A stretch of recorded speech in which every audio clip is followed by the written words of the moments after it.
I can remember a time when I was growing up. I was about 7 or 8 years old, and I was going to this rec Kennedy playground, and we would have a good time. And on Fridays, what would happen is they would turn the sprinklers on. We'd have a good old time. And I was always the type of person that loved to help people. I was always compassionate for people. I always had a love for people. And pretty much we were in a sprinkler system. Everybody was having a good time. And this one guy I noticed, he was bigger than everybody else. He was bullying this other guy. So I must have been watching too much TV or something that day. And I was like, hey man, pick on somebody your own size. So the dude got mad. He walked up to me, looked me dead in my face. I mean, I was terrified. I was nervous and I was scared. This dude looked up to me and punched me dead in my eye. I went to the counselor's office and I was crying. I was, this guy, he hit me in the face. I was just trying to help the other guy. I was just trying to look out for him, And I went home that day. And I walked in the door. My brother saw my eye. He said, what happened? My brother Marcel, he said, what happened? And I was like, man, this guy, he punched me in the face. He's like, well, did you fight him back? That's the typical big brother thing. He's like, did you fight him back? I was like, nah. So my brother started to tell me, just started talking to me. He's like, hey man, this guy puts his pants on the same way you do. And blood runs through his veins the same way they run through yours. He's just an average person just like you are. And I started to realize, he was right. The person that knocked me down was literally just a person like me. And I started to think about it even further. The people that get on in this world are just average and ordinary people. They're average and ordinary people that don't get knocked down by their fears.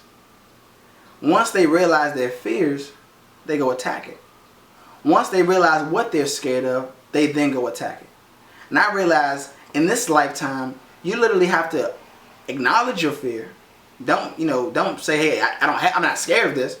Realize what you're scared of, right? Realize what's holding you back and go attack it. Just imagine a kid or a little boy, he goes to sleep every night. And, someone's mom and dad cuts the light off maybe 10 to 20 minutes later. He's screaming, mommy, daddy, the boogeyman's in my closet. The boogeyman's in my closet. Dad comes in there. He's like, hey, son, I checked in the closet. There's nothing there. Go to sleep. An hour later, mommy, daddy, the boogeyman's in my closet. Dad comes again, checks in the closet. Son, there is nothing there.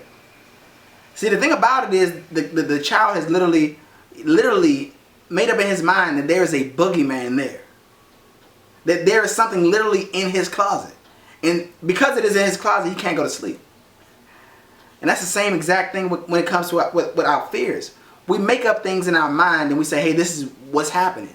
And because we have made this up in our mind, this emotion that's attached to our belief is in our mind, thus we can't be successful. And it's literally holding us down and crippling us. So once you realize that there is literally no fear, because fear is something that you create, fear is just a figment of your imagination that you have subconsciously made in your mind.